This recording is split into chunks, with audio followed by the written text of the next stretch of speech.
Alors là, on a fini les constellations familiales et vous allez avoir un petit résumé. Qu'est-ce que c'est les constellations familiales et comment ça se déroule? Je vais faire un récapitulatif pour replacer les constellations dans le contexte. D'accord? Pour moi, la thérapie ou la psythérapie, ça consiste à avoir un comportement adapté à un stimulus. D'accord? Le stimulus, ça peut être un stimulus extérieur, quelqu'un vous a dit quelque chose, ou ça peut être une pensée interne. D'accord? Vous levez le matin, vous avez une image de votre journée, ça c'est un stimulus interne. D'accord? Et après, savoir comment vous réagissez par rapport à ça. D'accord? Et là, après, le résultat, c'est soit vous faites rien, soit vous faites quelque chose. Vous pouvez décider de faire quelque chose, qui est quand même une action quelque part. D'accord? Et la plupart du temps, la manière dont on se comporte par rapport à cet événement, donc tous les jours, on a l'occasion de faire le point, de savoir comment on est par rapport à un événement extérieur ou intérieur, ça vient des croyances. D'accord? La croyance, c'est je suis en danger, ou je suis coupable, ou je suis innocent, et ainsi de suite. Hein. On réagit parce que l'esprit, pour lui, c'est plus facile de retenir une croyance, une généralité, plutôt qu'un événement particulier. D'accord? Et à la limite, après, on va voir tous les événements, je suis en danger, je suis en danger, je suis en danger. Quoi. Même s'il y a un attentat à Paris, on va dire je suis en danger alors qu'on n'est pas en danger. Mais on peut le vivre comme ça. D'accord? Là, donc, je fais. Donc, toutes ces croyances-là, elles viennent la plupart du temps de traumatisme. D'accord? C'est le traumatisme qui va engendrer cette croyance-là. Il y a 3 types de traumatisme. Donc, j'ai fait un petit dessin dans lequel, là, un homme, bienvenue. D'accord. Comment? Non, non, non, il y a 2 barbus, là. Et un non barbu. Ok? Donc, la plupart du temps, donc, c'est ma théorie, hein, tout vient des traumatismes.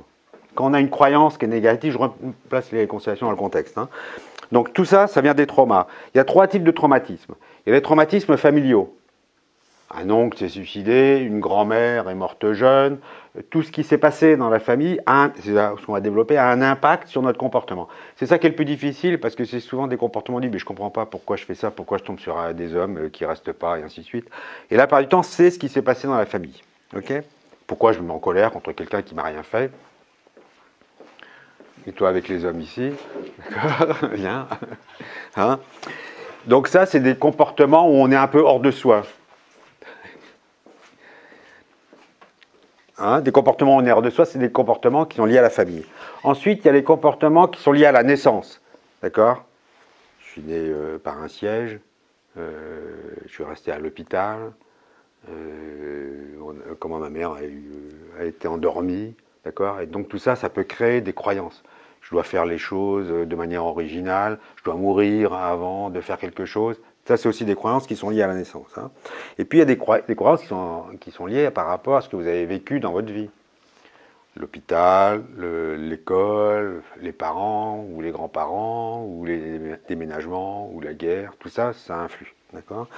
Et en fonction de chaque type de traumatisme, que ce soit un traumatisme familial, un traumatisme lié à la naissance, ou un traumatisme qui sont liés à notre vie particulière, il y a une thérapie appropriée. D'accord ? Dans la famille, c'est les constellations familiales, donc c'est pour là que vous êtes ici. C'est pour ça que vous êtes ici. Dans la naissance, c'est une thérapie qui s'appelle l'étreinte. La personne est allongée, il y a quelqu'un qui la serre, et naturellement, si la naissance a été difficile, il y a les pieds qui bougent et les épaules qui bougent. Ça a été inventé par une Tchèque qui s'appelle Jirina Prekop. Et puis, ce qui s'est passé dans votre vie, moi j'utilise le MDR. On a une image et on fait une stimulation bilatérale, et en fonction de ça, la détresse, elle diminue. D'accord? EMDR, c'est de l'anglais. Être mort de rire. Ok. D'accord. Par contre, alors ce qui se passe, c'est que avant de les soigner ces traumatismes, c'est important de passer une première phase, et là vous êtes là ce soir, c'est de dire je suis en partie responsable de ce qui m'arrive et je peux me faire aider. D'accord?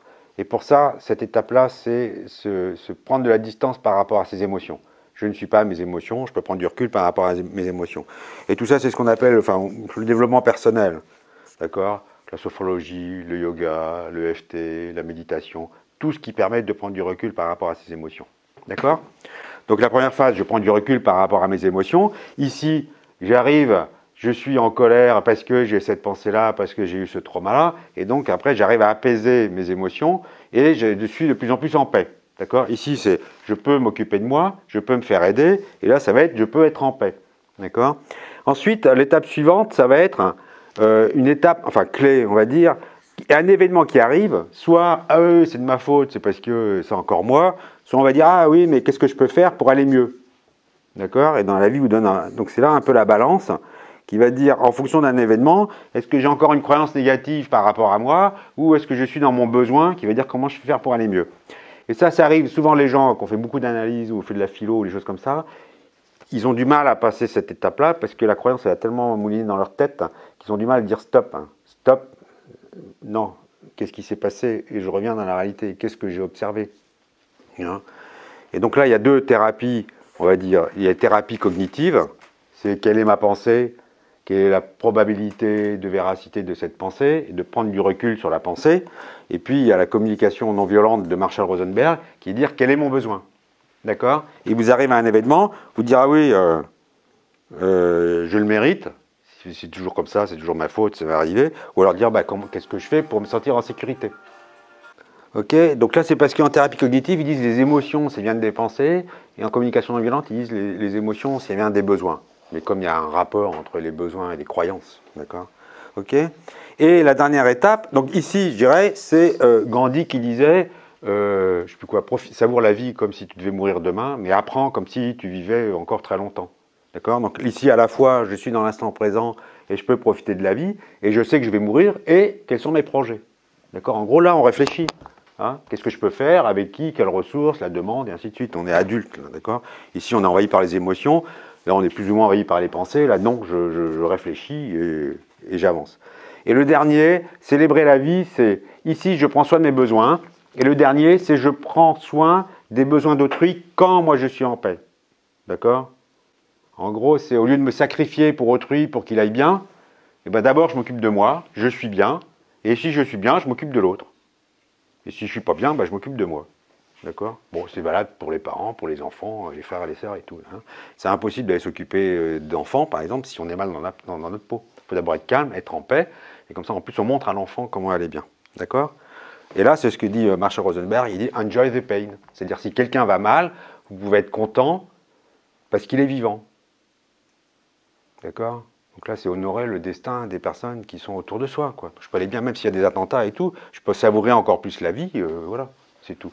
D'accord? Bon, c'est un chemin assez long, c'est-à-dire de se dire ici, quand ça va mal, je peux aller bien. D'accord? Je reste connecté à quelque chose qui est un peu spirituel ou une énergie de connexion avec l'univers, et je peux être bien. Et si mon énergie baisse, eh ben, je me débrouille pour aller la remonter. C'est OK? C'est bon? Donc ici, les constellations familiales, on est là. Hein, on est l'histoire de la famille. OK? Donc, par contre, il y a eu ce que je vous ai fait, vous allez sur un site psythérapeute et vous pouvez les télécharger, un PowerPoint.